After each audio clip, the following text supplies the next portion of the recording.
I am confused. Being philosophically consistent and being a very honest person, I'm sure you can tell me where God came from.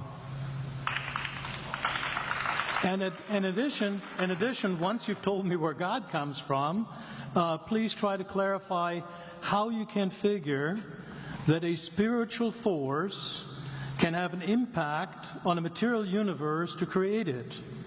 I think that some years ago we already talked about that kind of thing in philosophical circles at any rate, by posing the question, if angels are made of spiritual matter and a pen is made of material matter and spiritual matter displaces no space, how many angels can dance on the tip of a pen?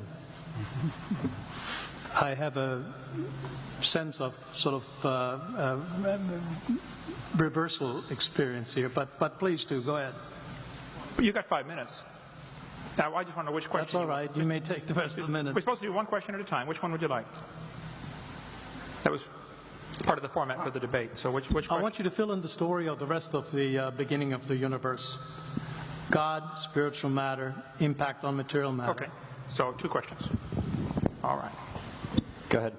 All right, your question, where did God come from, assumes that you're thinking of the wrong, obviously it displays that you're thinking of the wrong God, because the God of the Bible is not affected by time, space, or matter. If he's affected by time, space, or matter, he's not God.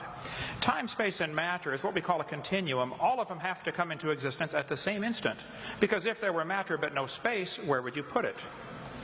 If there were matter and space but no time, when would you put it? You cannot have time, space, or matter independently. They have to come into existence simultaneously. The Bible answers that in 10 words. In the beginning, there's time. God created the heaven, there's space, and the earth, there's matter. So you have time, space, matter, created a trinity of trinities there. Just, time is past, present, future. Space has length, width, height. Matter has solid, liquid, gas. You have a trinity of trinities created instantaneously, and the God who created them has to be outside of them. If he's limited by time, he's not God. The guy who created this computer is not in the computer. He's not running around in there changing the numbers on the screen, okay? The God who created this universe is outside of the universe. He's above it, beyond it, in it, through it. He's unaffected by it.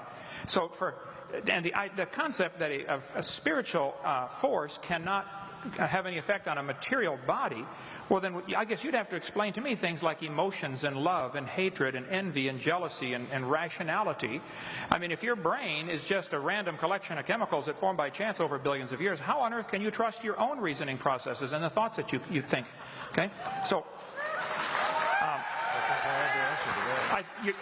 your question, where did God come from, is assuming a limited God.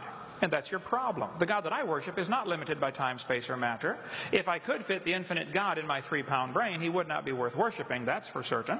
So that's the God that I worship. Thank you.